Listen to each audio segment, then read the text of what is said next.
Please feel free to take your time in finishing your food, but I know a lot of us are eager to jump into the program and hear from our very special guest today, our very first keynote, Ambassador Mark Wiseman. We are really honored to be joined by him today. The Canadian ambassador to the United States, just recently appointed in February. Ambassador, welcome to Washington, and thank you so much for being here with us today. It's a privilege to have you here, and it means a lot to us, especially at this moment, because it is so important that Canada is front and center in this conversation. Canada is one of our most important partners to the US in the world, strategically, politically, economically, and as that relationship continues to evolve and change, I think it's really important that Canada remain central to how we all think about the future of North America. As many of you know, we've been convening US-Mexico policy summits for the last 3 years or so. And we thought that it would be really important for us to expand that this year to a North America summit so that we can include Canada. And we've made an effort to include a lot of Canada-focused panels in this summit as well, because we think that it is impossible to shape the future of our hemisphere and of North America without Canada not just being at the table, but being central in front and center in those conversations. So it's my honor to introduce Ambassador Wiseman today. He brings more than 30 years of private sector experience as CEO, senior executive, and investment manager. He's held senior leadership positions at BlackRock, Lazard, Boston Consulting Group. He served as president and CEO of the Canada Pension Plan Investment Board. He's worked as a senior executive at the Ontario Teachers Pension Plan, and he has also served on numerous boards, not just in Canada and the US, but in Europe. And he brings extraordinary depth of experience. Frankly, sir, you have had a very remarkable career. You could be doing anything you wanted right now, but we are very grateful and happy that you chose to serve your country at such a critical, important time in US-Canada relations. So thank you for being here. Please help me in welcoming him to the stage.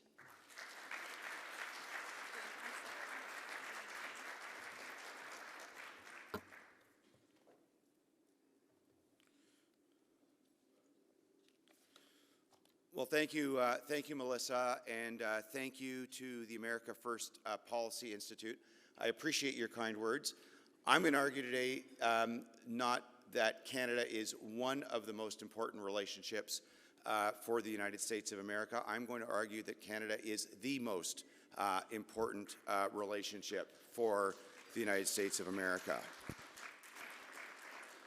But I am delighted to be here with you at the America First Policy Institute. I'm also delighted that this is the inaugural summit that includes Canada, the US, and Mexico together. And as Melissa said, I think this is critical for our three countries that we work together and continue to find ways to prosper collectively. So this morning I'm going to speak about the strength and value of the relationship between Canada and the United States, and more broadly to our North American partnership. It's a topic that I'm passionate about, and I want to tell you why. First of all, Melissa said a lot of really nice things about me. One of the things that she didn't say is that I'm from Niagara Falls on the Canadian side, but I was literally born just a few hundred yards from the United States. I literally grew up on the border. As a kid, there wasn't a wall dividing our two countries. And I'm happy to say that that is still the case today, thanks to law enforcement and border officers, yours and ours, who were watching, listening, and asking lots of questions, and when appropriate, they take steps to protect all of us. As ambassador, a role, as Melissa said, that I've only had for less than 3 months, I continue to see every day how central our cross-border ties are to our collective strength. It's with that understanding that I join you here today. So, what I want to talk about is more than the headlines about the US and Canada, because those headlines tend to ignore all of the good things that are going on between our two countries. And there are many, many ways that we make each other stronger and more resilient day in and day out. So I'm here to deliver a simple message, and like any speech, I'm going to do it in 3 parts. The partnership between Canada and the United States keeps our people, Americans and Canadians, safe, secure, and prosperous. And those are my 3 parts. Safe, first, from threats around the world. Secure, by protecting our shared and external borders. And third, prosperous for our communities, businesses, and workers on both sides of the border. So first, let's talk about safe. The Canada-US Defense Partnership keeps both countries safe from hostile actors, and we know there are many hostile actors out there. We have been aligned on the global threat environment and our response to it for generations. We do joint monitoring. Military modernization and increased investments is what makes sense for the long game. Canada, like no other nation on earth, understands to our very core that any threat to the U.S. security is a threat to Canadian security, and vice versa. We understand this more than any other ally. Why? Because we're connected. We are deeply invested in each other's national security. From being part of the industrial backbone for the U.S. military to Canadians serving alongside Americans in Europe, Korea, and Afghanistan, we've been there for one another for decades and will continue to do so. We stand shoulder to shoulder in global missions that uphold international security. And we co-lead NORAD, the world's only bilateral, binational military command to defend the Arctic and to keep North America safe. We invest in U.S. defense manufacturing, which supports American jobs, while our defense supply chains strengthen our continual readiness and yours. But we all know the world has changed, and we acknowledge that Canada must change with it. That's why our government is committed to rebuilding, rearming, and reinvesting in our armed forces. After a historic investment of roughly $45 billion, Canada achieved NATO's 2% defense spending target in March of this year. And we're not stopping there. Canada is on its way to meeting its revised target of 5% by 2035. These aren't just words, we mean it, and we're delivering. To put it into context, this is the most significant investment in Canadian defense since the Korean War, in the Army, Navy, Air Force, space, and cyber. These investments in our people, our readiness, and our capabilities allow us to protect our sovereignty, but also to secure our collective continent and to reinforce our role among our most important allies. Now, I want to spend a few moments talking specifically about the Arctic. Canada is an Arctic nation. We live in the North. We operate in the North. We defend the North. The Arctic Circle encompasses 40% of our landmass and 75% of our coastline. But the North is going through a period of profound change. Hostile actors are taking keener interest in emerging maritime routes, growing resource opportunities, and more. We, as Canadians and as North Americans, can no longer rely on distance, on ice, or latitude as a buffer from global threats. Today's Arctic demands persistent awareness, modern capabilities, and a credible year-round presence to detect, deter, and defend against emerging threats. The security of the Canadian Arctic is a mission that cannot and will not fail. It's essential for Canada, and it's essential for North America. That's why we are present and why Canada is pouring billions of dollars into strengthening our Arctic security. We are procuring more northern operating locations and more soldiers, sailors, and aircrew operating year-round in the Arctic for permanent eyes and ears on the ground. 4, more technology, like our over-the-horizon radar system to see threats before they reach us. And we're spending billions of dollars for more infrastructure, like expanded airports that allow larger aircraft to land in the far north. We are also spending on new technologies driven by AI that are now defining both defense and warfare. These investments will significantly improve our awareness of threats, as well as our presence, mobility, reach, and responsiveness across the Arctic. We've been working with the United States in the Arctic for many, many decades. Now, together, we're going to do even more. Canada operates the second largest icebreaking fleet in the world. We have 18 vessels, and 28 more are planned. And we bring decades of experience in constructing and modernizing icebreakers for harsh Arctic conditions over water and ice. In fact, this is why the United States is working with both Canada and Finland through the Ice Pact to design, build, and sustain the best-in-class Arctic and polar icebreakers for all 3 countries. This is an area where Canada has expertise and where America has a need. It's just one example of where we're working closely together. We are strongest when we work together to address strategic competition in the Arctic and to keep Americans and Canadians alike safe. So, my first message is clear. Canada is committed to doing its part. North American security is a collective effort, and we are fully committed to defending our territory. My second point, secure. We have a safe and secure border between our 2 countries. Strong enforcement on all borders is a shared priority. We have 2 simple objectives at the border. And remember, we just have one with the United States. To facilitate what we want and to prevent what we don't want.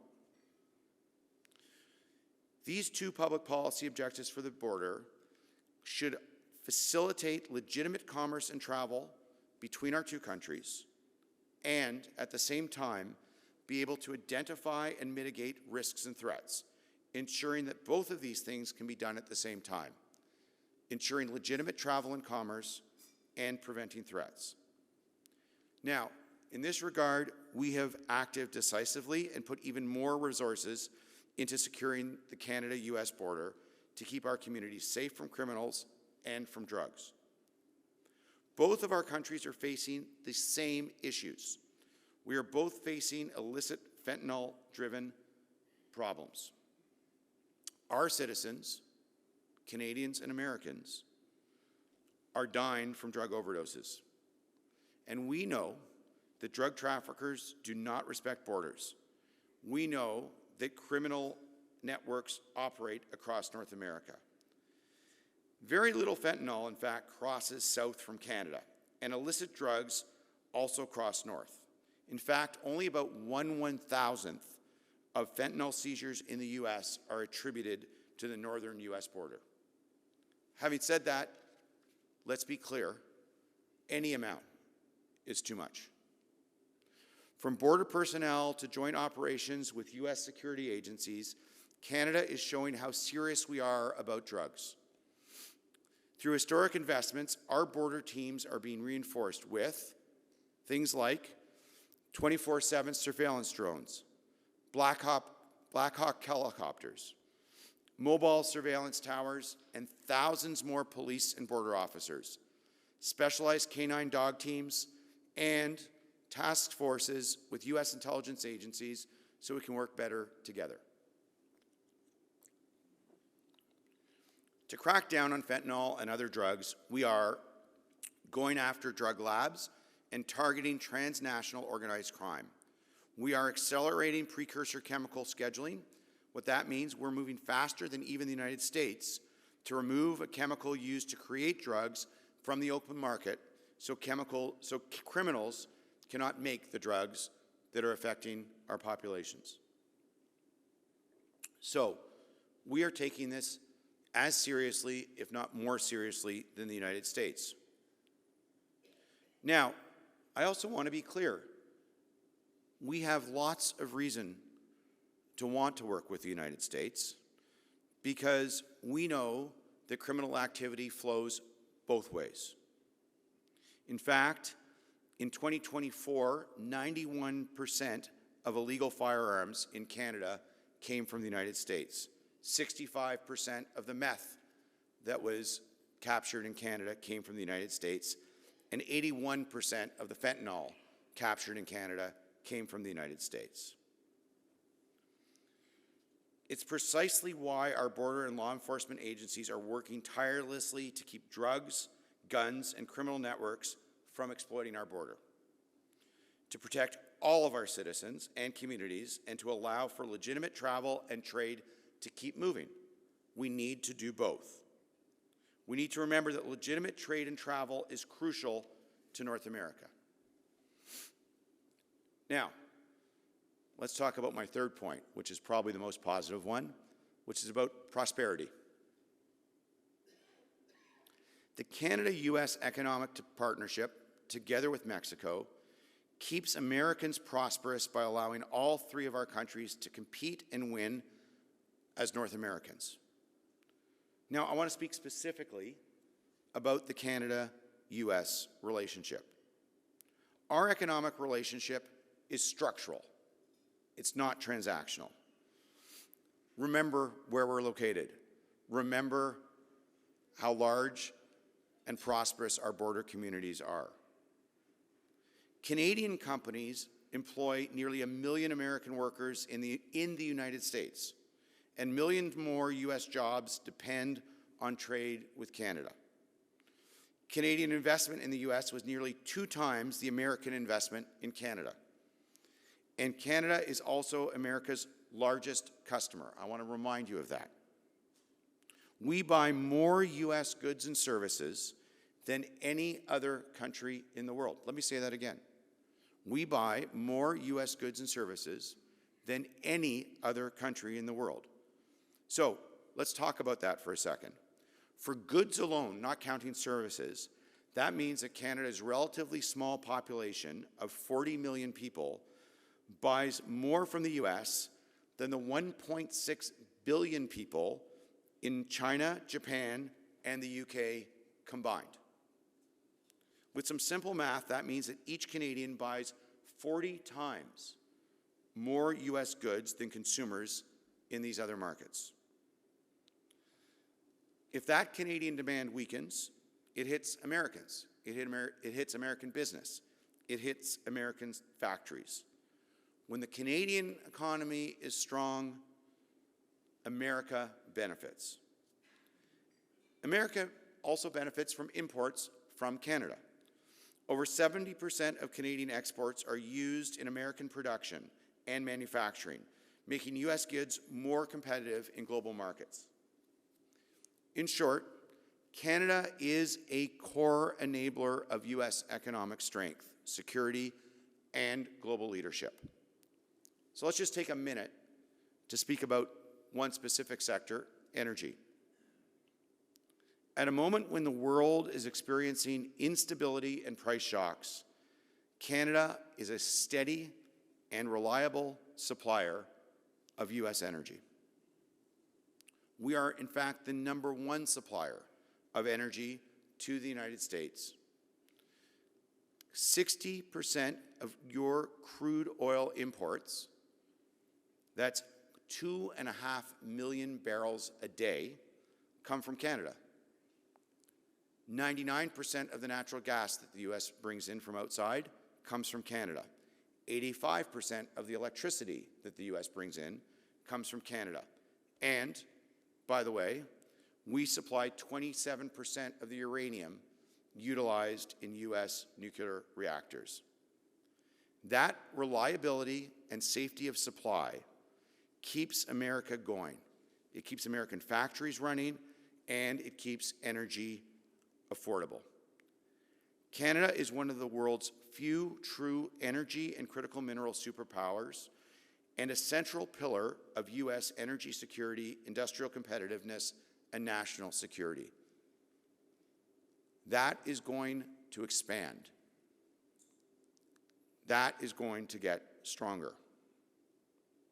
So, that's just one example of our interdependence and the importance of making each other stronger. Now, with all of this economic success, Canadian demand for American goods, it's important to remember what underpins this. In fact, it is USMCA. Canada and the U.S. have had a free trade arrangement since 1988 with Ronald Reagan and the first free trade agreement.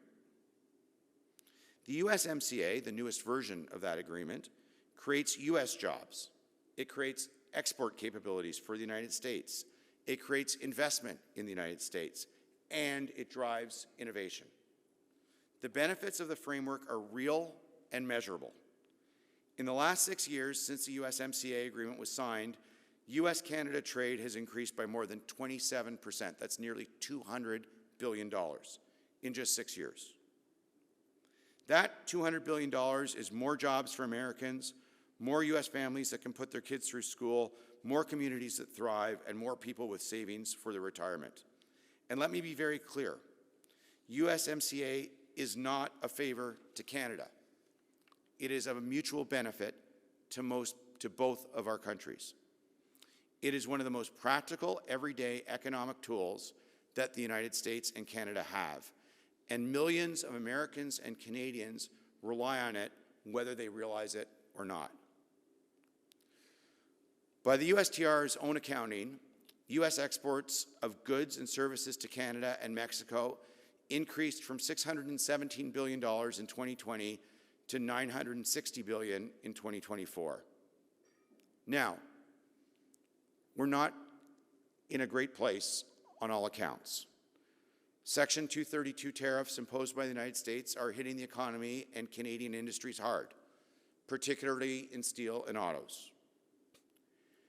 It's in both of our countries' interests to eliminate Section 232 tariffs and restore predictability for businesses on both sides of the border. These U.S. tariffs on Canadians distract us from working constructively to address non-market practices that come to our shore from other countries. They also increase costs to Americans, to factories, and ordinary consumers, impacting their ability to create more jobs and value here in the United States. Let me be clear.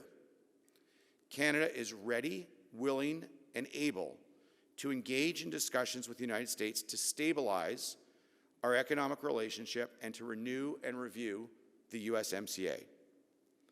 Together, Canada and the United States can protect our market from subsidized products entering from non-market economies. Prosperity isn't an accident. It's something that we've built together and we must defend. Now, after those 3 points about safety, security, and prosperity, I just want to end by speaking a little bit about Canadians. Canadians are patriotic. Like you, we are a fiercely patriotic people. Our Prime Minister has a saying that sums it up well. Our ancestors built an improbable country in an inhospitable land where people were free to live their own lives. Sounds strikingly familiar to many of the Americans in the room. We sing our national anthem loudly. We are proud of our country's history and our military success. We defend our sovereignty. Now, I'm mentioning this because that patriotism, that ambition, and the importance that Canadians are placing in their own interests, controlling our own destiny, that's not dissimilar to the patriotism I see here in the United States. Lee Greenwood, who I sat next to at dinner earlier this week, even has a Canadian version of his famous song, Proud to be a Canadian. It's almost the same words. Of course, there will always be ways we can improve how we work together, and there will be disagreements amongst neighbors. Canadians will cheer for Canadian sports teams when they compete. Why? Because we like to win. But when you're not playing against us, we'll cheer for our American cousins. And we'll celebrate America as it marks its 250th anniversary a few weeks from now, just 3 days after we celebrate our 159th birthday. So, to close, these celebrations should be about an important moment to reflect on how we've stood to support one another in trying times. We fought side by side on the beaches of Normandy. Omaha, Utah, and Juneau are names that are etched in our collective memory. Again, we stood shoulder to shoulder to protect democracy in Korea. And when the Twin Towers were struck, Canadians stepped up and took in thousands of stranded American passengers in their own homes for 6 days in small Canadian towns. And we mourned together as we both lost our citizens' lives on that tragic day in Manhattan. When the U.S. went to war in Afghanistan against the Taliban, 40,000 members of the Canadian Armed Forces responded. You have to remember, we're a small country compared to you. And as you remember those Americans that did not come home, we remember the 158 Canadians killed in service and the many others that were injured in Afghanistan. I can go on and on. Through moments of tension and moments of understanding, we stand together.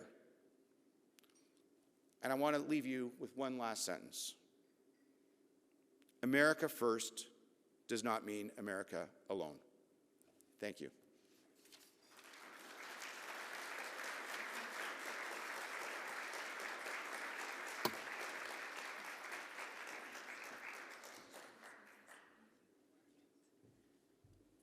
Thank you so much, Ambassador, for those wonderful and thoughtful remarks. We're so grateful that you're here with us today and for all of the incredible work that you are doing to strengthen the U.S.-Canada relationship. So thank you so much.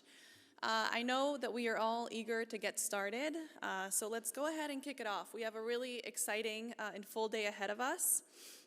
Now, before we break out into our panel rooms, I just want to emphasize one quick point. It is that this only works if you're a part of it. Your voice is important, so please make sure that during the panels that you ask questions, that you connect with one another, that you talk to people that you haven't met before.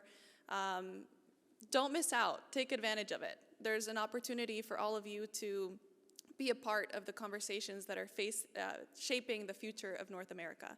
So make sure you take advantage of that. And we will be starting off the first round of our concurrent panels right at 9:30. So feel free to finish your breakfast and then head on over to the panel rooms. And then we will meet you all back here at 12 for lunch. So thank you all so much, and we will see you soon. Thank you.